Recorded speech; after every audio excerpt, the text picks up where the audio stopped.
telefishanka Universal Hargeysa. magaalada Kismaayo ee xarunta gobolka Jubbada Hoose ayaa waxaa gaaray wafdi ka socday midowga Yurub oo ay weheliyeen mas'uuliyiin kamid ah qaar ka tirsan wasaaradaha kala gedisan ee dawladda waddanka Soomaaliya. waxaana wafdigu ay kulan la yeesheen mas'uuliyiinta maamulka Jubbaland. warbixinta ku saabsan waxa inoo soo diray waryaheena Mas'uud Cabdilaahi Aadan. wafdigan waxay isku jiraan xubno ka socday midowga Yurub oo ay hogaaminaysa Pauline Geberdel, xubno ka socday wasaaradaha qorsheynta iyo maalgashiga, wasaaradda shaqada iyo arrimaha bulshada ee dawladda Soomaaliya, iyo Winfred Busia oo ah madaxa mashruuca Stream oo ah mid ay ku midaysan yihiin 3 hay'adood oo maalgelin u sameeya ganacsatada yaryar ee ku nool magaalooyinka Kismaayo, Dhobley iyo Afmadow. wafdigan waxaa garoonka diyaaradaha ee magaalada Kismaayo ku soo dhaweeyay agaasimaha wasaaradda qorsheynta iyo xiriirka caalamiga ee dawlad goboleedka Jubbaland Cabdiwaaxid Maxamed. wuxuuna soo dhaweynta kadib agaasimuhu wafdigan uga warbixiyay halka uu marayo mashruucii maalgelinta ahaa ee loo sameeyay ganacsatada yaryar ee ku dhaqan magaalooyinka Kismaayo, Afmadow iyo Dhobley. marka mashruucaas wuxuu soo bilowday 2015 sanadkan uu dhamaaday 2019 wuxuuna awoodda saarayay wax la dhaho resilience lagu dhaho afka kale oo ah oo adkaysiga maarta ay marxaladaha nolosha. marka waxaa jirta dad oo lacag la siinayay iyo mashaariic kale Itoobiya iyo laga qabtay halkan iyo Afmadow iyo Dhobley iyo Kismaayo. marka mashruucii baa dhamaaday xilligiisii, marka waxay noqotay in la soo xiro.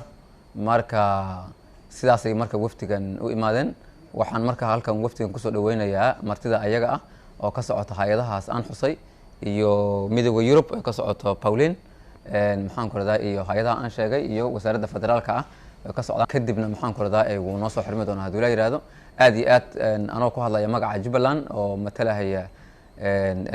wasaaradihii iyo madaxdii iga sareysay. aad iyo aad waxaan ugu mahad celinayaa deeq-bixiyaasha midowga Yurub oo mashruuca taageeray hay'adaha. Pauline Geberdel oo madaxa barnaamijkan lagu magacaabo Resilience Program oo ah barnaamijka u adkaysiga abaaraha iyo maalgelinta ganacsatada yaryar ayaa sheegtay inay u imaadeen magaalada Kismaayo sida ay u kurgel lahayn halka uu marayo barnaamijka ay dhaqaalaha ku bixiyeen. And being able to better cope with the risk. And I think this project has also facilitated the collaboration between different actors, between the vulnerable people, their communities, the districts or the local authorities, the state authorities and the federal level. Winfred Busia oo isku xiraha mashruucan ayaa rajo wanaagsan ka muujisay sida looga faa'iideystay mashruucan, waxayna sheegtay in hadda ay u kurgali doonaan habka ganacsatada ay u shaqeeyaan. We have been working in Kismaayo, Afmadow and Dhobley targeting a total of 5,000 households. And this is the culmination of 3.5 years of building resilience. So we aimed at having the extremely vulnerable households access. intaasi kadib xubnahan oo gudaha u soo galay magaalada Kismaayo ayaa kormeer ugu tagay ganacsatada la maalgeliyay, ayagoona mid u wareystay qaabka ay uga faa'iideysteen maalgelintan.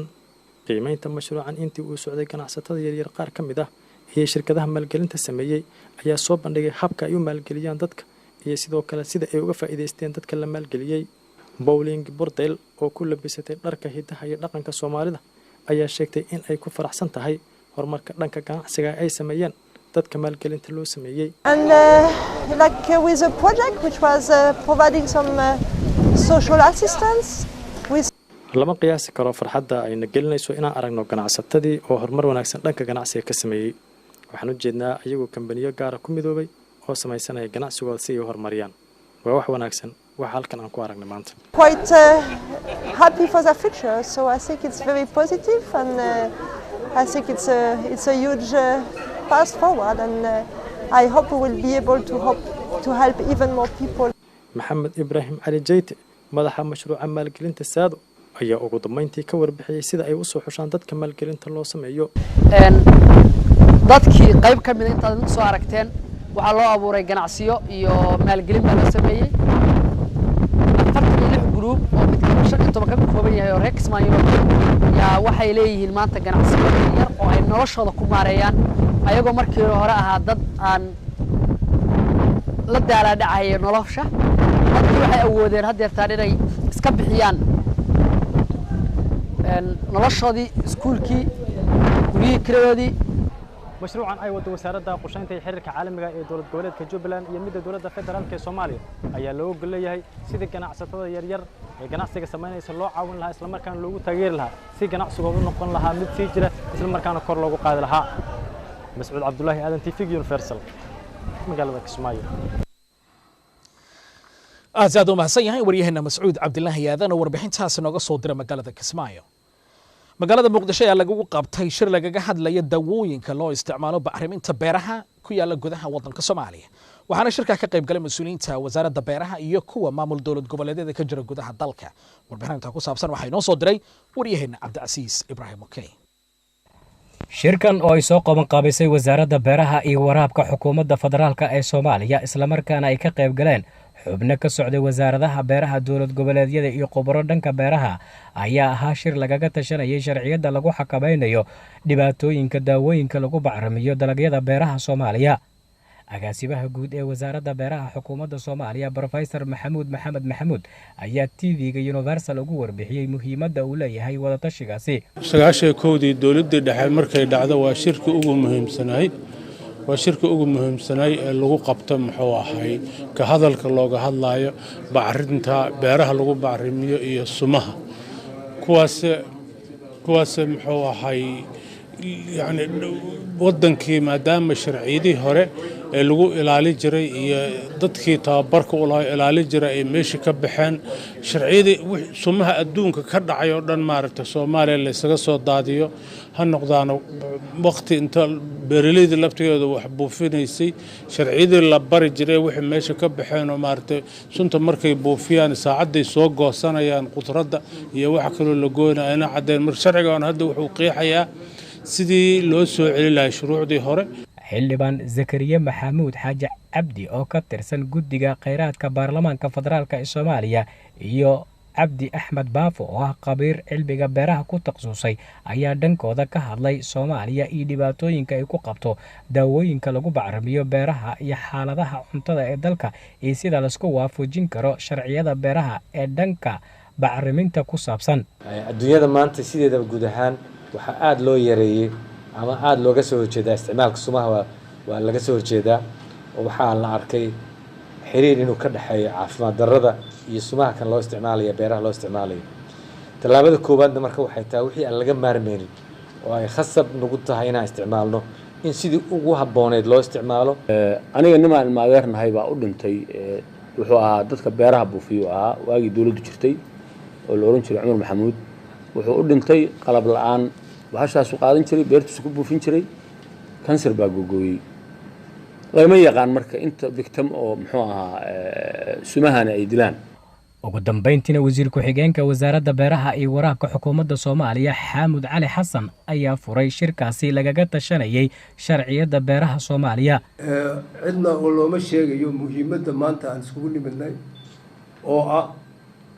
sumaha iyo bacrimiyaasha amba fertilizerska amba pesticideska oo sharcigeedii aan u fadhino sidaa ognahay waddanka sharciyadii lahaa iyo wixii lahaa waa la iska laabay burburkii dabadeed dhibaato badan baa nagu dhacday waxa aad ogtihiin baryahanba in dib loo soo ururiyo rules and regulationskii siyaasadihii amba wasaaradaha oo dhan amba beeraha ahaato amba meel kale ahaato in dib loo soo ururiyo dib la iskugu soo habeeyo waqtigii waa isbedelay wax badan baana inaga lumay waddanka 30 sannadood waxaa la iskaga socday xeer jajab Cabdicasiis Ibraahim Axmed Okey TV-ga Universal magaalada Muqdisho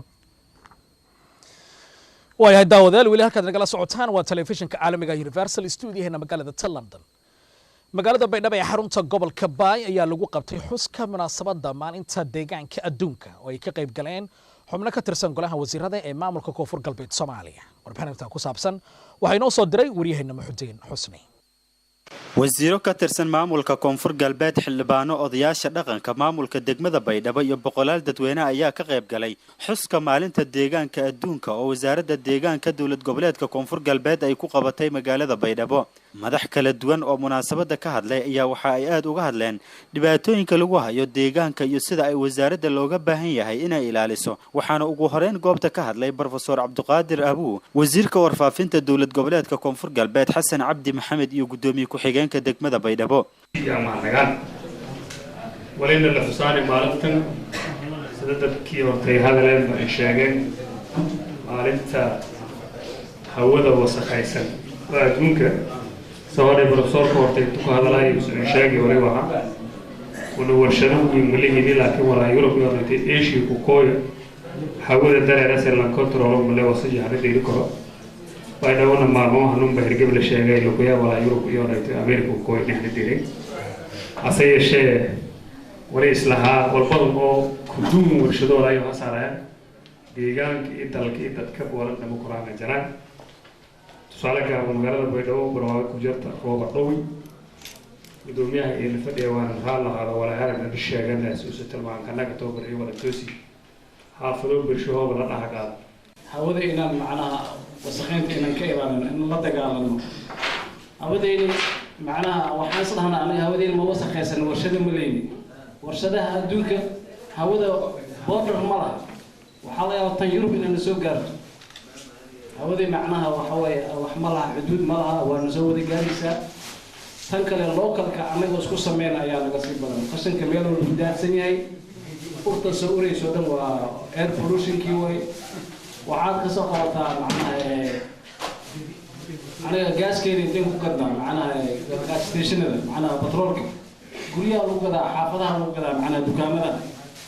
معنا تاسنا دباتوين أيو معنا ضدك نورتها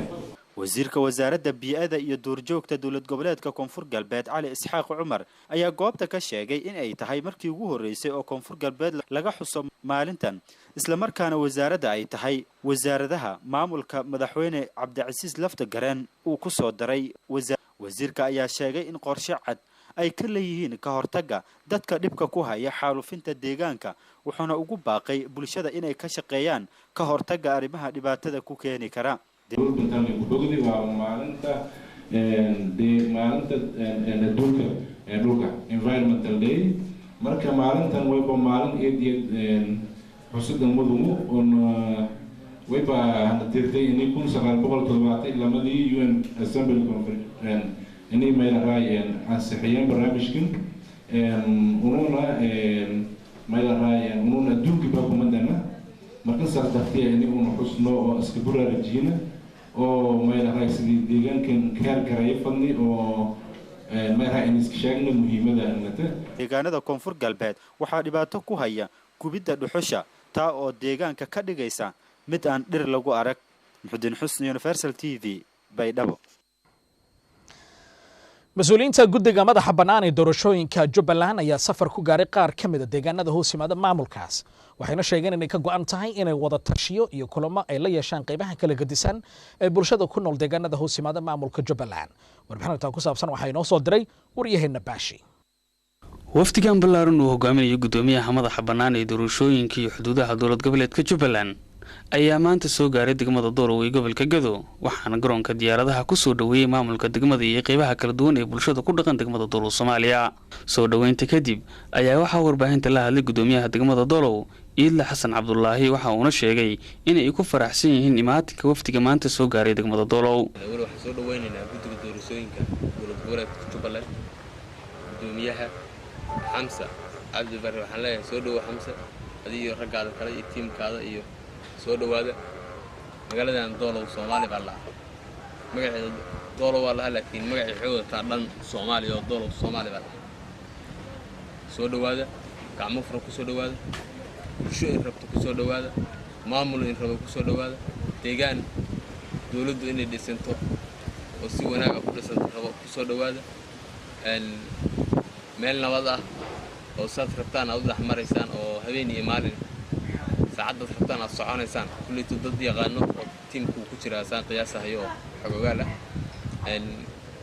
sidoo kale gudoomiyaha guddiga madaxa bannaan ee doorashooyinka iyo xuduudaha Jubbaland Xamse Cali Barre ayaa u mahadceliyay maamulka degmada Doolow iyo shacabkii soo dhaweeyay waxa uu sheegay in ay kulamo kala duwan la yeelan doonaan bulshada ku dhaqan degmada doolow iyo aad uga mahadcelinaynaa soo dhaweynta wanaagsan ee aad noo samayseen aad aan ugu faraxsanahay inaan doolow imaano oo ay noqoto meeshii ugu horreysay oo aan ka bilowno degmadii ugu horreysay oo aan ka bilowno program insha Allah aan la wadaagi doono oo ah doorashooyinka Jubbaland 2019 mudane gudoomiyaha aniga iyo gudoomiye ku-xigeenka iyo wafdiga kale waxaan nahay guddiga xuduudaha iyo doorashooyinka ee dowlad goboleedka Jubbaland aan maanta aad ugu faraxsanahay maanta 12 bisha June 2019 waxaan si runtii officially rasmi ah noogu bilaabanayaa hanaankii doorashooyinkaas oo ugu horeyso inaan samayno barnaamijka la tashiga iyo wacyigelinta dadweynaha oo aan ka bilownay kadibna haddii la yidhaahdo waxaan rajeynayna inaan degmooyinka kale aan kusii xijisiino barnaamijkaas ujeedkiisu waxaa weeye in waa lama maqlay dadku maqashiyo waa haystaan laakiin inaan si rasmi ah ula wadaagno dadkeenna maamulka iyo bulshada rayidka qaybaheeda kala duwan degmooyinka kala duwan ee dowlad goboleedka Jubbaland inaan la wadaagno doorashada dhacaysa nooca ay dhacayso xilliga ay dhacayso iyo waxa inaga aadan haddaan nahay reer Jubbaland si guud ahaan doorashadaas intaas ayaan rabnaa insha Allah taala inaan la wadaagno haddii la yiraahdo oo aan bulshada la wadaagno degmada doolow inay noqoto degmadii ugu horreysay ee nasiibka u yeelatay in laga bilaabo runtii waa farxad waxaan ugu xigi doonaa inaan odayaashii haddii la yiraahdo u yeerno oo ay sida xeerka lagu dhisay guddiga ku qoran magaalada Kismaayo ay isugu wada imaadaan haddii la yiraahdo muddo kooban odayaasha waa la tababari doonaa kadibna waxay geli doonaan soo xulitaankii xildhibaanada dowlad goboleedka ee Jubbaland